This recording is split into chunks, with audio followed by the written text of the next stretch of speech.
In this tutorial, I'm going to show you how to create this super easy smoky eye and how to adjust it to work for you and your skin tone as well, along with lots of other tips and tricks along the way.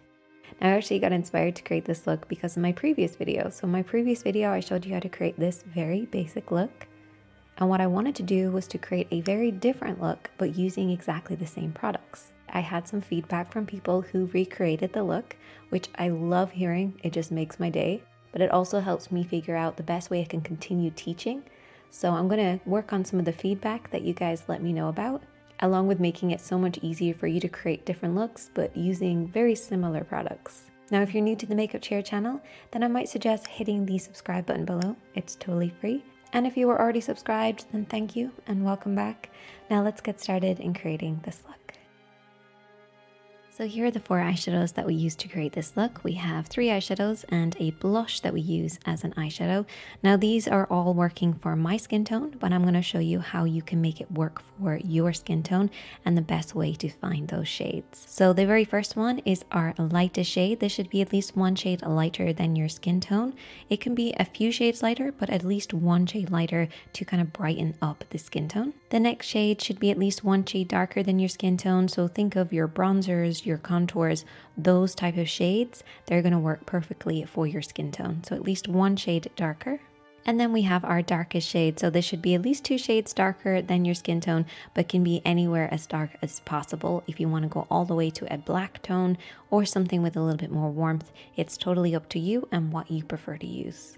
And then the last shade is whatever blush that you like to use. If I'm using a matte blush on my cheeks, then I will use it on my eyes. This is a great way to bring the entire look together. However, for people with sensitive eyes, you might want to make sure you test this out to make sure it doesn't cause any irritation. I also like to make sure that it's a matte blush or something maybe satin so that it doesn't add too much kind of glittery or shine to the eyes. It's all about just bringing the entire look together. So those are the 4 shades that we use to create both of these looks. Obviously, just adapt them to work for you. Now let's get started on applying them. So as always, I start by applying an eyeshadow primer all over the lid. This is going to give our eyeshadows something to hold on to while also helping them last longer. And because mine is slightly tinted, it also creates a blank canvas for us to work on. Because the eyelids are very thin, we might have natural discoloration on the eyes. So applying an eyeshadow primer definitely creates a good base for us. I also use a damp sponge to apply my eyeshadow primer. This is something I had started to do recently. I much prefer the even finish that I get from applying it with my sponge rather than using my fingertips. Also, because we're going to be doing a smoky eye, this applies a little bit damp and it's going to grab hold of the shadows for us. The first shadows that we're actually going to be using are nice and dark, and so this is just going to prevent too much fallout. Now, in my previous video, I got a question about eyeshadow primer. So HP asked, should I be putting eyeshadow primer under the lower lash line too? Love your videos. Each one is always so good, informative, and doable. Thank you.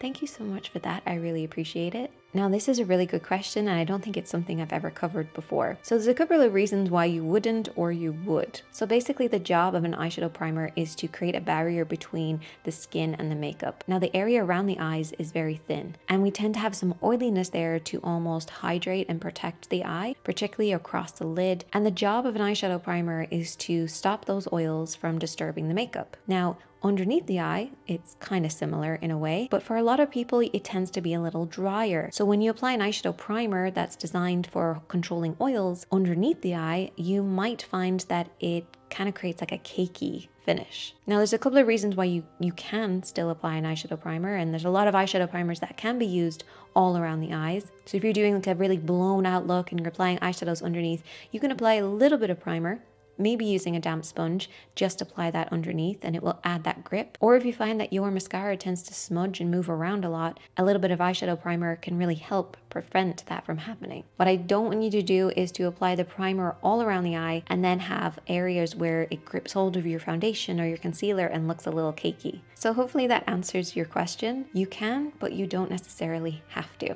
Now let's move on to applying eyeshadow. So the very first shade that we're going to be applying is our deeper shade. Now, for beginners, I tend to say, let's apply a little bit of powder all over our primer just to set it in place, but I don't want to do it this time. I'm going to show you how you can have a slightly damp base, but still make it work for you. So we're going to take a flat brush, and I'm only coating one side of the brush. This is a very important step. Only coat one side of a small, dense, flat brush. Now what I want you to do is I want you to almost cut the eyelid into two parts. So a lower part and an upper part. What we want to do is we want to focus this dark shadow on the lower part. And I really want you to get really close to the lashes to begin with and slowly build this up. So take your brush and pat it along the lash line. Now what I like to do is I like to look down in a mirror, keep my eyebrows slightly raised so I can see what I'm doing, and pat all the way across the lash line to begin with. Don't worry about bringing it up too high, keep it nice and low. And the brush is basically in front of me as I pat along the lash line. And I'm using the side that has the shadow, pressing this all along. Now our base is slightly damp. This is going to give us a lot more grip, so we'll end up with less fallout. Now, as we slowly build this up, you'll notice that we're dispersing some of that shadow on the brush. So as we work our way upwards, we're going to start to flip the brush over and back. So using the clean side and then using the side with a little bit of eyeshadow. I haven't picked up anything more. I'm just using what I picked up originally. Working this upwards, flipping the brush over and back as we get a little bit higher. This will apply and blend for us, but we're going to make sure that the depth is still really close to those lashes. This will actually cut your application time down so much by only coating one side, because you're going to apply and blend as you work upwards. So I've gone a little bit beyond the halfway point, but I'm still keeping it nice and low. Next, I'm going to take my mid-tone. So this is one shade darker than my skin tone. I like to call this my mid-tone because it's kind of a midway tone between the light and the dark, but some people like to refer to it as a transition shade.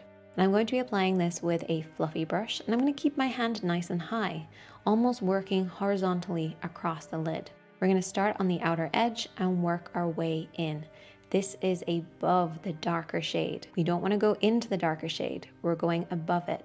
Now in my previous smoky eyes, I tend to start with this shade and add the darker one. It's a very easy way for beginners to apply a smoky eye, but because we have that damp base, I wanted to take advantage of that and really press the darker shade on and then use our medium one. So that's why we're doing it in this order this time. Once we get a little bit of product on there, I'm then going to change how I'm holding the brush. So this time it's going to be lower down. So changing the way you hold the brush from holding it high to holding it low will actually change how you apply the shadow. Keeping my hand low creates more of a vertical higher blend. So the lower the hand, the higher the blend, the higher the hand, the lower the blend. Always make sure it's a very soft blend as it gets upwards towards the brows though. We don't want anything too heavy around the brow area. And you want to very slowly build this up over time. Now here is my favorite step, is to take my blush and apply a very small amount of this right in the crease. What this does is it creates a very soft, gentle, blurring, fading effect. So I'm taking this on a blending brush, the same one that we've already been using, and this time it's going to go deeper into the socket. This is going to create a beautiful fade for you. And I'm keeping my hand kind of halfway. It's kind of not too high or not too low. It's getting right in there. And I'm again keeping my eyes slightly open and looking down in a mirror. When there's not too much on the brush, I like to go a little bit higher just to kind of blur and blend this out. Now it's all about building with smoky eyes. They don't look good at the beginning. You're going to slowly build this up. And then once you clean up at the end and apply mascara, it's all going to come together. Speaking of concealer and cleaning up, something that I like to do recently is to take my brush, dip it in a little bit of concealer, and then line this up with my nose, eye, and brow to create the perfect angle. So the nose, eye, and brow creates this kind of lifted effect, bringing the eyes upwards and really complementing the overall face shape. So I stamp this on there and then I just take my sponge and blend it out. And I get a really nice clean line while also creating the right angle for my face shape. Now moving on, I'm going to take the lighter shade, and I'm only using this really because I wanted to show you that we're using all of the same shades from before, but I'm just going to use my lip brush and apply this to the inner corner and underneath the brow. See, the thing about smoky eye is sometimes you can just create more depth by having everything else around it kind of brighter. So if you brighten up your brow bone area, the eyelid is going to look darker. It's the same when you do your brows. If you brighten around your brows are going to look a lot deeper and have more depth to them. It's creating that contrast, basically. It's like turning the contrast up on a photograph. And then you should end up with something that looks like this. And then went ahead and applied some mascara and some falsies. And here I have another tip for you. I notice whenever I use my setting spray, everything looks so much more intense. And with the smoky eye, that really helps you out. Now, if you have sensitive eyes, you might not want to do this, but what I like to do is I like to close my eyes and just spritz my face. And honestly, it makes the smoky eye stand out so much more. It creates more of a contrast, I guess, because of the way that the setting spray sits on the skin, especially if you have kind of a powdery smoky eye that's just not looking quite right. The setting spray kind of turns up that volume of contrast. I'm also going to go in with a pencil liner and line the upper and lower waterline, so the tight line and the lower rim of the eye. Now I'm using a deep brown. I'm kind of moving away from using black. I like using the deep browns because I feel like they're a little bit softer and they kind of complement my eye a little bit more. Also, because this is like a warm smoky eye, I feel like it complements it so much more than a black would. The final step is to take a little bit of the espresso shade on that flat brush, or use whatever's left over on the brush even, and just kind of smudge this underneath the eye. A little lower on the outer corner and then sweeping upwards to the inner corner. And then there you go. That is the finished look. I really hope that you will try this one out. If you do, let me know how it goes. I love getting your feedback. If you have any questions, definitely let me know and I'll try and cover them in a video really soon. And I will be doing a video on invisible liner because I did notice that there were some comments about that. As always, my friends, be kind to yourself, be kind to others, and I will see you in the next one.